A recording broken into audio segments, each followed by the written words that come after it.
Moby Dick Chapter 125. The Log and Line. While now the fated Pequod had been so long afloat this voyage, the log and line had but very seldom been in use.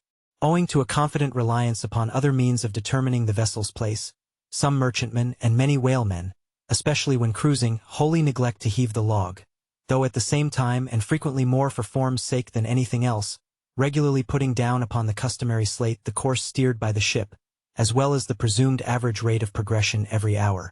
It had been thus with the Pequod. The wooden reel and angular log attached hung, long untouched, just beneath the railing of the after bulwarks. Rains and spray had damped it.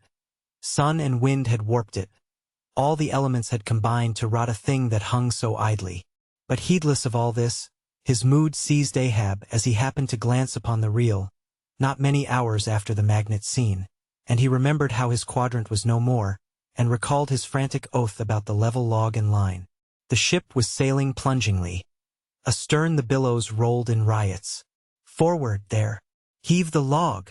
2 seamen came, the golden-hued Tahitian and the grisly Manxman.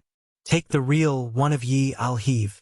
They went towards the extreme stern, on the ship's lee side, where the deck, with the oblique energy of the wind, was now almost dipping into the creamy, sidelong rushing sea. The Manxman took the reel, and holding it high up by the projecting handle ends of the spindle, round which the spool of line revolved, so stood with the angular log hanging downwards, till Ahab advanced to him. Ahab stood before him, and was lightly unwinding some 30 or 40 turns to form a preliminary hand-coil to toss overboard, when the old Manxman, who was intently eyeing both him and the line, made bold to speak. "Sir, I mistrust it. This line looks far gone. Long heat and wet have spoiled it. 'Twill hold, old gentleman. Long heat and wet, have they spoiled thee? Thou seemst to hold. Or, truer perhaps, life holds thee, not thou it. I hold the spool, sir, but just as my captain says. With these gray hairs of mine, 'tis not worth while disputing, specially with a superior who'll ne'er confess. What's that? There now's a patched professor in Queen Nature's granite-founded college. But methinks he's too subservient. Where wert thou born? In the little rocky Isle of Man, sir. Excellent. Thou'st hit the world by that. I know not, sir, but I was born there. In the Isle of Man, hey? Well, the other way it's good. Here's a man from man. A man born in once independent man, and now unmanned of man. Which is sucked in by what?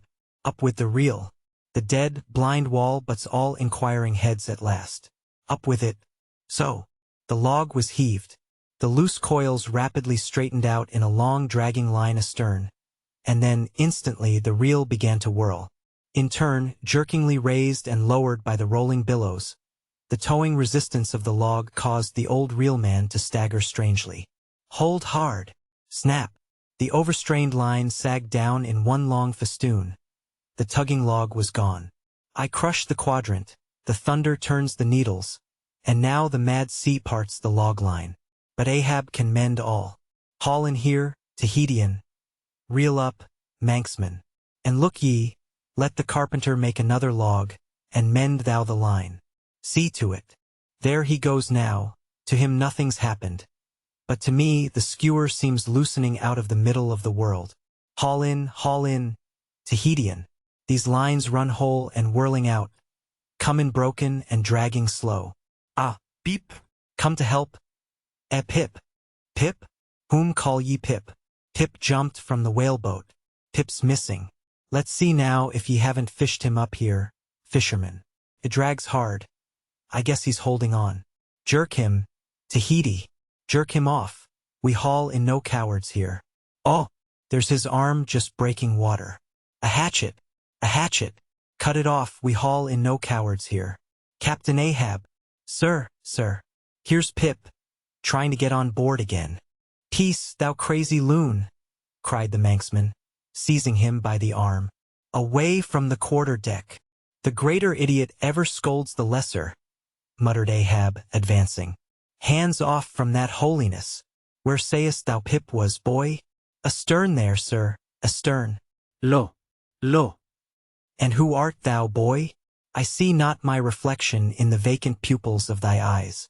O God, that man should be a thing for immortal souls to sieve through. Who art thou, boy? Bellboy, sir. Shipscrier. Ding, dong, ding. Pip, pip, pip. 100 pounds of clay reward for Pip. 5 feet high. Looks cowardly. Quickest known by that. Ding, dong, ding. Who's seen Pip the coward? There can be no hearts above the snow line. Oh, ye frozen heavens. Look down here. Ye did beget this luckless child, and have abandoned him, ye creative libertines. Here, boy. Ahab's cabin shall be Pip's home henceforth, while Ahab lives. Thou touchest my inmost center, boy. Thou art tied to me by cords woven of my heartstrings. Come, let's down. What's this? Here's velvet shark skin. Intently gazing at Ahab's hand, and feeling it. Ah, now, had poor Pip but felt so kind a thing as this, perhaps he had ne'er been lost. This seems to me, sir, as a man-rope, something that weak souls may hold by. Oh, sir, let old Perth now come and rivet these two hands together, the black one with the white, for I will not let this go. Oh, boy, nor will I thee, unless I should thereby drag thee to worse horrors than are here. Come, then, to my cabin. Lo. Ye believers in God's all-goodness, and in man all ill, lo you, see the omniscient God's oblivious of suffering man. And man, though idiotic and knowing not what he does, yet full of the sweet things of love and gratitude. Come, I feel prouder leading thee by thy black hand, than though I grasped an emperor's. There go 2 daft ones now, muttered the old Manxman. One daft with strength, the other daft with weakness. But here's the end of the rotten line, all dripping, too. Mend it, eh? I think we had best have a new line altogether. I'll see Mr. Stubb about it.